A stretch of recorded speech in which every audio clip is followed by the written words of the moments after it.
الحمد لله نحمده ونستعينه ونستغفره ونؤمن به ونتوكل عليه ونعوذ بالله من شرور أنفسنا ومن سيئات أعمالنا ومن يهده الله فلا مضل له ومن يضلل له فلا هادي له وأشهد أن لا إله إلا الله وحده لا شريك له وأشهد أن محمد نبينا مولانا محمد عبده ورسوله صلى الله تعالى وعلى آله وأصحابه وبارك وسلم تسليما كثيرا.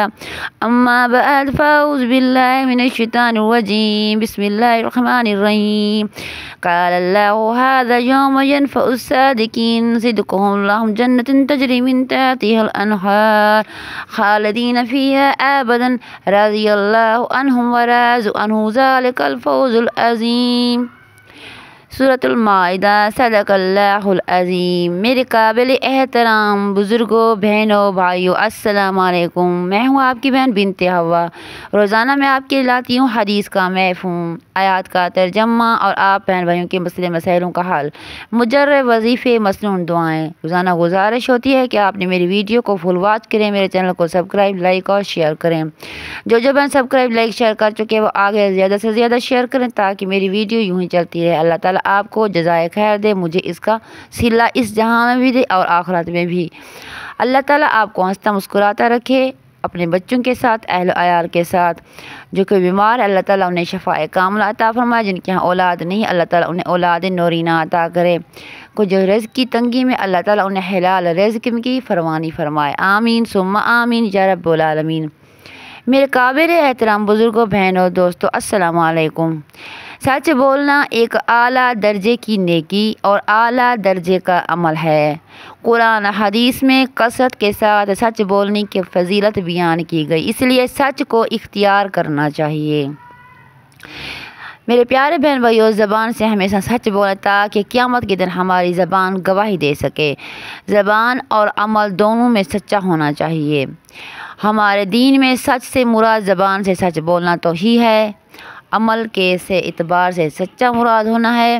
یعنی دین کی باتیں جس طرح زبان سے کہتا ہے عمل اس کے مطابق کرتا ہے. لہذا ہر مسلمان مرد و عورت کو قول، فعل اور دونوں باتوں میں سچ ہونا چاہیے. اس کا ظاہر و باطن، قول و عمل ہر ایک سچائی پر مشتمل ہو. ایسا نہ ہو کہ زبان سے تو بڑی اچھی بات کرتا ہے لیکن عمل بالکل اس کے برعکس کرتا ہے، تو یہ کوئی خوبی کی بات ہے بلکہ عیب اور برائی کی بات ہے. مومن کو تو زبان اور عمل دونوں میں سچا ہونا چاہیے. سبحان اللہ. اللہ تعالیٰ کے نزدیک سچ بولنے والا کتنا نزدیک ہوتا ہے. جب کسی کی زبان اس کے عمل سچائی پر مشتمل ہو جاتا ہے تو اللہ تعالیٰ کے ہاں بھی سچ مچ سچا ہو جاتا ہے.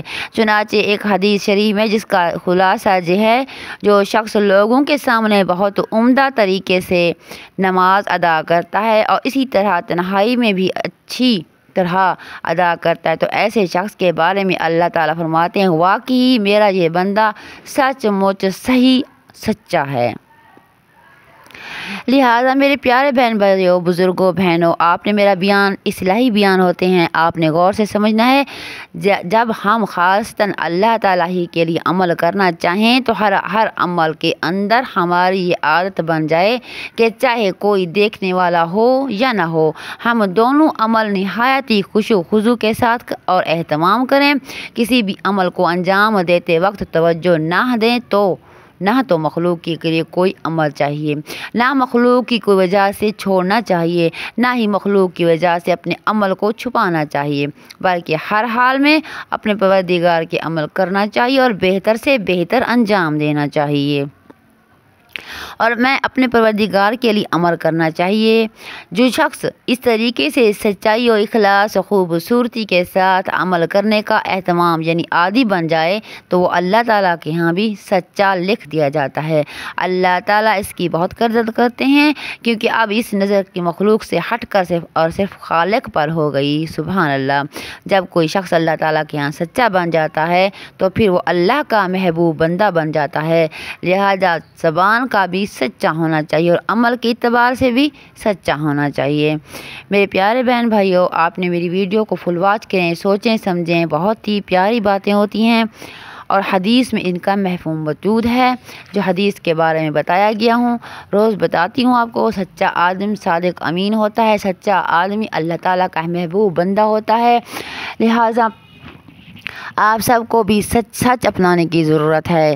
اس طرح کہتے ہیں کہ ایک سچ سے 100 سچ ہیں اور ایک جھوٹ پر 100 جھوٹ بولے جاتے ہیں، پر یقین نہیں ہوتا۔ دل میں یہ خلش رہ جاتی ہے کہ ہم نے فلاں جگہ پر فلاں شخص سے یہ جھوٹ بولا تھا۔ یہ بہت ہی مشکل کام ہے، آپ نے ہمیشہ سچ بولنا چاہیے۔ انبیاء علیہ السلام کا بھی درجہ یہی تھا کہ وہ ہر شخص سچ بولنے کے عادی تھے، اس لیے وہ اللہ تعالیٰ کے محبوب اور نبی پاک کے محبوب تھے۔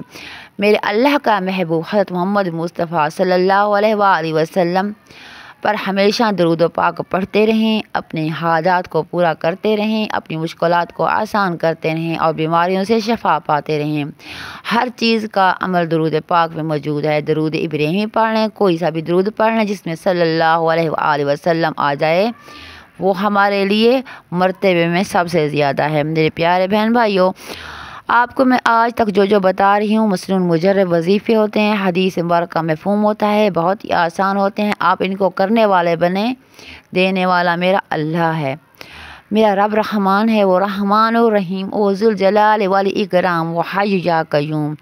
اس کے ساتھ ہی آپ درود شریف پڑھ لیتے ہیں، اللہم صلی وسلم علی سیدنا محمد النبی الامی ازواجہ و ذریاتہ تسلیما کثیرا کثیرا برحمتک یا ارحم الراحمین، یا عفو یا عفو یا عفو یا رب اغفر وارحم وانت خیر الراحمین۔ اللہ حافظ۔